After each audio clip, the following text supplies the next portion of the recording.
All right, pleasure to be joined by Brian Billick, former Super Bowl winning head coach. You've seen him on television through the years, now working as an offensive analyst under Herm Edwards at Arizona State University. Brian, I want to jump right into this whole thing about time management, clock management, decisions that a coach has to make on the sideline. Now, I don't know how intimately familiar you are with what happened in this Bengals game over the weekend because you're following every game. But let's start with the Jamar Chase, without a doubt, was a touchdown. The Bengals don't throw a red flag to challenge the call on the field. Walk us through what's going on in the headset of a coach at that moment in time. Well, it is. There's a lot of moving parts, and how many times we've seen, Tom, when we were doing games where, because the challenge system, which I don't like, by the way, you've got coaches up in the booth, but the fog of war, they get emotional. How many times, I can't tell you, how you're on the sideline, they're going, "Oh, challenge it, coach, challenge it, he caught it," and I throw the flag. And then I look up on the board, and the thing bounced twice before it got to the receiver. The measurements. Did he step in or out of bounds? Did he cross the goal line? We saw one on Monday night where Seattle challenged a placement on fourth down, and it was just by inches, and Denver ended up getting the first down. Those are the tough ones because it's so fine, and unless you get one of like we used to do, you'd zoom in and you can really see. They're tough calls to make. Why they would not challenge the chase, seemed pretty obvious. I'm sure the booth was yelling. I don't know, but that process is clearly, you've got guys in the booth. There are a lot of teams that have guys strictly in the booth. That's all they do. Because you don't want a lot of voices coming in. Because, again, fog of war, everybody gets emotional. So how they missed that, you saw a number of things, obviously, and the challenges are tough. We have the technology, and everything goes through New York. They tend to get it right.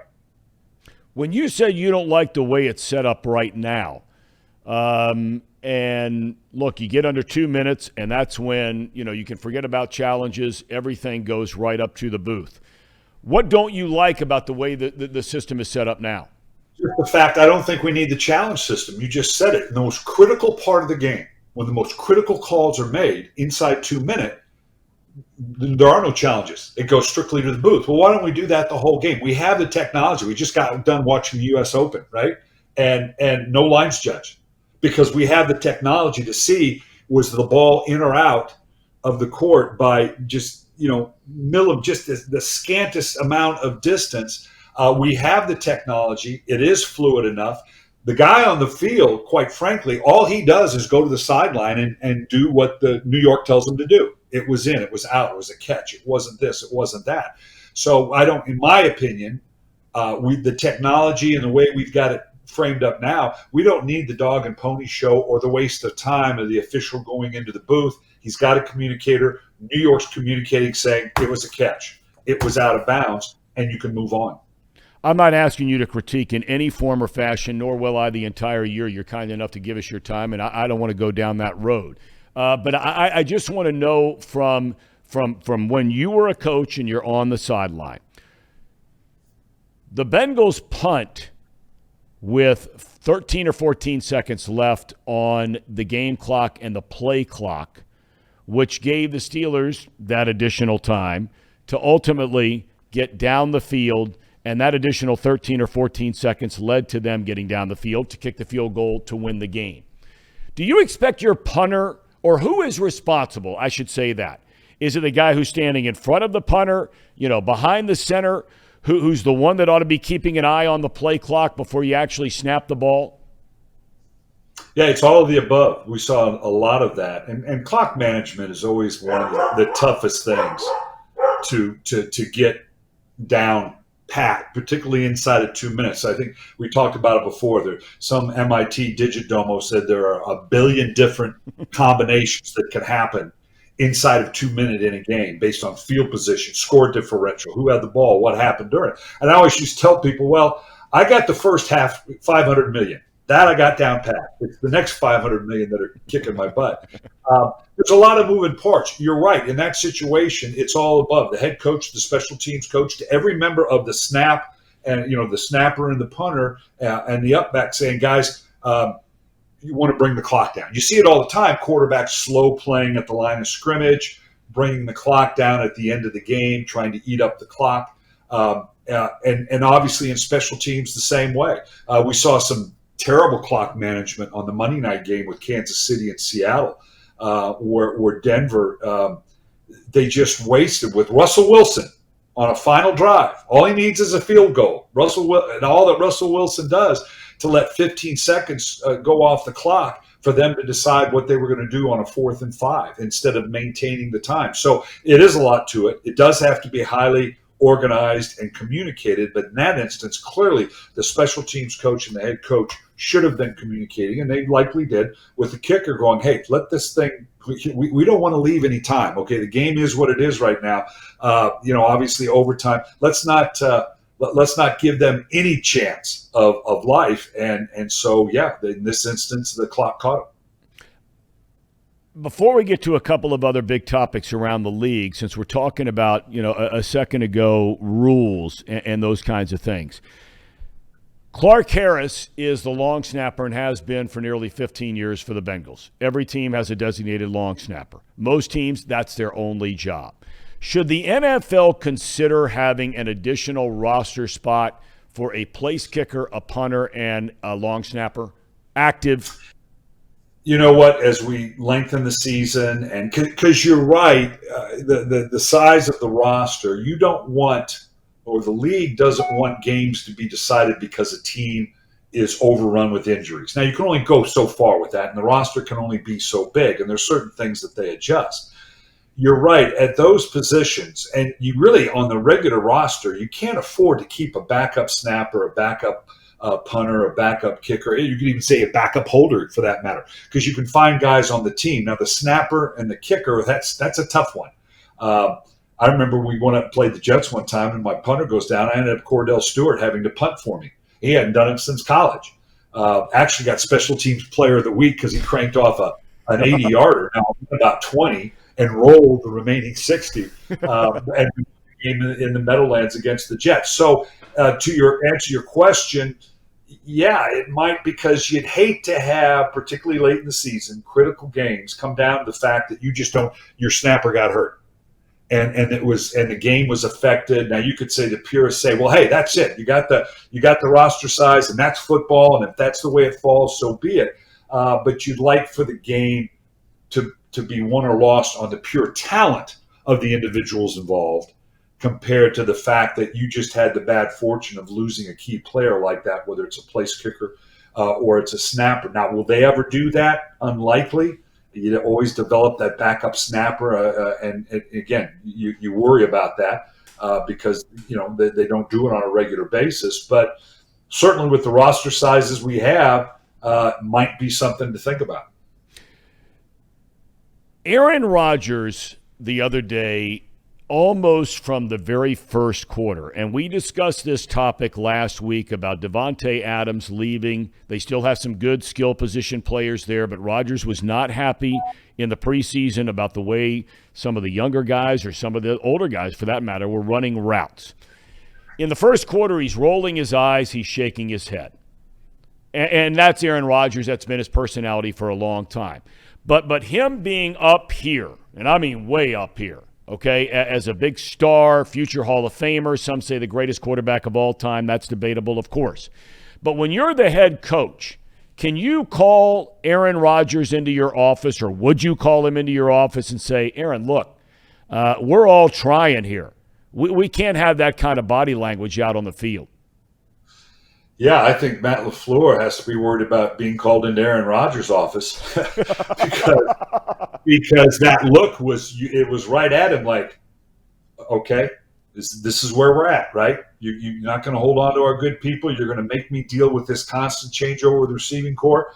That big touchdown pass that was right. You could not have walked down and handed it to the player any better, and he drops it. That type of thing, particularly at this stage in Aaron Rodgers' career, he's going to be frustrated. Now, Aaron knows that. He knows that the body language, he knows it's not productive, but it's human nature.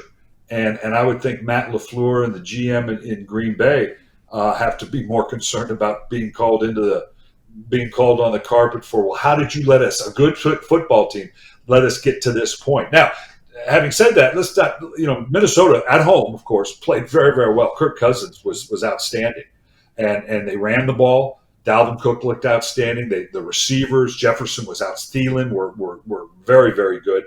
So take nothing away from Minnesota, but you're right. And they'll go through. He'll do as Aaron Rodgers to, hey, relax, we're okay. I'm not sure if he thinks they're okay. Brian Daboll takes over as coach of the New York Giants. You and I both know New York. Everybody knows New York, right? He came in, he said, we're going to be aggressive, we're going to play to win. One of the proudest franchises in the NFL. All the years we did games together, I don't know if there's a classier franchise than the New York Giants. There are a lot of great ones, but they're right up near the top of the list and have always been. He comes in, he says, we're going to play to win, we're going to be aggressive. They score the touchdown to draw within one in the last minute and a half at Tennessee, a game they're overwhelming underdogs. He throws up two fingers, says we're going for two. Now, when it works, it's great. When it doesn't work, we know how that goes. Were you shocked that he decided his first game as head coach to go for two in that spot? No, I don't think so, because, again, you make those decisions. Like you said, they're huge underdogs. They're on the road against a good Tennessee team. You got to take advantage of every opportunity. And that was probably the mindset going in. And you have those conversations during the course of the week. Okay, just how aggressive do we want to be? Plus, keep in mind, they ran for 238 yards. Saquon Barkley looked spectacular. Oh, yeah. Jones only had to throw the ball 21 times. So they were very, very efficient. Obviously had a lot of confidence. They held Tennessee to under 100 yards rushing. So they had to be feeling good about themselves and their ability to either stop Tennessee or get in that position again, or whatever they were going to do on the 2-point play. So particularly on the road and trying to cast your mark as this is what we're going to be. I don't think it's a surprise. And you're right, and particularly in a place like New York, if it works, you're a genius. If it doesn't, you're the village idiot. And had he not made it, it would have been, oh my God, this guy, the game's too big for him, and what a mistake he made.